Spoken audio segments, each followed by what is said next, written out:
Hello everyone, welcome to my YouTube channel. This is Tito the Educator. I'm happy to be here again today to share some ideas with you on teacher burnout and some self-care tips. Alright, what do we refer to as teacher burnout? In my opinion, teacher burnout means extreme exhaustion. When you're extremely exhausted, so much that it affects your level of productivity. Okay, so why do we get burnt out? What leads to teacher burnout? Now, the classroom system is an ecosystem on its own. You have numbers of individuals, children that you have to manage. You have your paperwork to do. You have your personal lives. You have your personal things you have to do. You're a mother. You're a father. You have your extended family. Everything all comes into play, all right? And you have to be able to manage it one at a time. So with all of this, it takes its toll on an educator. Take, for example, how robust we all look when we are going into a new term after a holiday. We all look robust, we look fresh, we look, enthusiastic, we look ready to go, all right? But after week 1, week 2, week 3, week 4, week 5, by the time we get to week 6, which is the middle of the term, we start having burned out. We start burning out. We start getting tired. Now, what are those things that we need to do, okay, that can help us, avoid or prevent teacher burnout? The first idea I want to share is have a good sleep. It's as simple as that sometimes. So if you've deprived yourself of good sleep for a day or 2 or 3, then you know that it's going to affect your functionality as a human being and also as a teacher. So ensure that maybe you have something doing, which happens a lot of times. Maybe you didn't sleep well on a particular night, but eventually it moves to the second night. By the third night, if you don't sleep well, it's going to affect you. So it's very important for you to have a good sleep. And it's advised for us to have 7 to 8 hours of quality sleep. All right. The second point I want to share also is take your lunch break. Most of the time, we all push work into our lunch time where we want to quickly do as much as we can. But if we can try and enjoy our lunch break, clear your head. Whatever it is you've done, leave it for that time. Have coffee, have tea. Even if you're not eating anything, or if you want to eat what you have to eat. Or if you want to take a walk around, you want to get some fresh air. If you're not on duty, teachers are always on duty. But I don't think we're always on duty on back to back like that. But even if you are, clear your head. Sing a song to yourself, try and check your phone if you're allowed to in your school, just to maybe, just do something differently in about 10, 15 or 30 minutes of your break time. It helps you bring down the tension of whatever it is you have. So that is number 2, which is take your lunch break. Then number 3, after the working hours, learn to tune off. Yes, when I mean tune off, it sounds a bit selfish, isn't it? But I don't think it is. Because if you don't have time for yourself, if you keep doing your work 24/7, you will get burnt out easily. So it's important for you to tune off. You might get home and still do your official work, maybe in 1 or 2 hours or 3 hours. But maybe when it gets to about 6 p.m., you should tune off. That is setting boundaries. You need to know how to set boundaries, because if you allow it, you're going to find out that you're doing your official work you wake up maybe 5 or 6 a.m. in the morning, right? And it's all about work. Till 12, till 2, 3, 4, 5, 6, 7, 8, 9 p.m., come on, you will be burnt out. So I advise you to set boundaries. In fact, as a teacher, you should let your parents know you are available from this time to this time. All right? They would adjust, because in those working hours, you're doing what you're supposed to do. All right? So it's important for you set boundaries. Create time for yourself and also for your family members. All right? I think that's that about setting boundaries. And also one other thing you can do is take care of yourself. Yes, when I mean taking care of yourself, I mean take care of yourself. Have your bath. Don't rush into the bathroom. Have your bath. Take a shower. Maybe you rush out in the mornings, and in the evening, take your time to scrub properly, have your bath, put your leg in warm water, put your leg up the table and watch TV. Okay? Or go out for a walk in the evening. If you go to the gym for 30 minutes, 1 hour, put your phone off and just create time for yourself.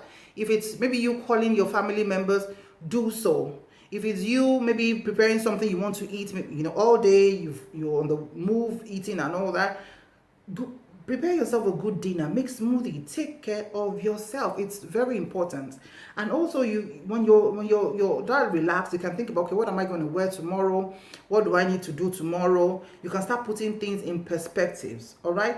And at that time, you can start putting some things down in your journal to say, okay, I need to tell the head teacher this, I need to do this, I need to do that. So in your own time of, not being under pressure to do anything, you're having time for yourself and you are becoming clear-headed for the next day. Okay, so the other point I want to mention is number 4, which is take your sick days off. Oh yes, take your sick days off, because a lot of us have that in our contracts or our appointment letters where we are privileged to have our sick days off, but we rarely do take them. We feel like, okay, I'm not sick, I don't need to take it. But I'm telling you, if you're not feeling too well, please go ahead and take your sick days. Go ahead and take your sick days, because we are so, before the COVID period, we are in direct contact with our children. And even if we have a flu, we know how it affects us. We don't want to get too close to the children. So taking one day off where you can sleep well, you can eat well and rest well, could make a whole difference in your health. Because the truth is, nobody will keep a sick teacher as an employee. That's the truth of the matter. If you're not healthy, if you're always falling sick, if you're not productive, if you're not keeping up, nobody will retain you in the school as an educator. So it's very important for you. That's why there are sick days, for crying out loud. So why not use your sick days? All right. So another point number 5 is do something entirely different from what you used to do at some point. When I mean do something entirely different, is, for example, if you're somebody who likes knitting, right? Or maybe you like singing, or whatever it is that you like aside from your profession of teaching, please go ahead. If it's you listening to how to sing melodious tunes, maybe on YouTube, or you have a group on Facebook where you learn tips about what it is you like to do, please go ahead and create time for that as well. All right? Okay. So another point I would like to share is point number 6. Point number 6 is share your experience with your friends. When I mean sharing experience with your friends within the educational sector, that means you have your own venting room or venting partner. What do I mean by this? Even within the school circle, if maybe you've had a heated day and you're tensed up, you need to have somebody you can vent to. You need to have somebody you can share whatever it is with without being taken out of context. So if you don't have that group of people in your school, you should have them outside school, where you can call them after school to tell them, people who are educators like you, and can say, oh, I've been trying this strategy for this particular child. I've tried this, it's not working. What can I do about this child's handwriting? So and so. Possibly people who have been teaching before you've been teaching, or people who are gifted or who can give you useful advice. So you need to have friends, buddies within the teaching sector who can give you advice about whatever it is that is challenging you. Because sometimes what might be like a problem to you has a solution in somebody else's fingertips. All right. The next one is also have friends outside the teaching world. Yes, I say this very boldly. In the last couple of months, I've been closer to my friends who are in other sectors, because Ideally, I'm a curious person. I always like to know, okay, what is this you're doing? Maybe my friends who are in real estate, or my friends who are manufacturers, or my friends who are in banking, my friends who are in whatever sector it is. I just want to hear about what is going on. And because we are GIST partners, we always take it from that point where we left off, and I gain more ideas. Okay, they will say, okay, this is what is obtainable. Before you do this, you need to submit a particular form. Just keep yourself abreast. Don't put yourself entirely into the cocoon of your occupation.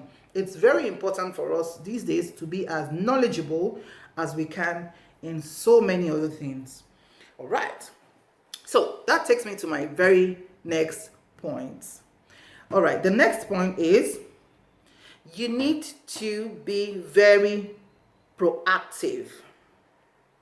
That's point number 7. You need to be very proactive. That means at the end of a term, and as you transit into the new term, it's important for you to understand your calendar as a teacher.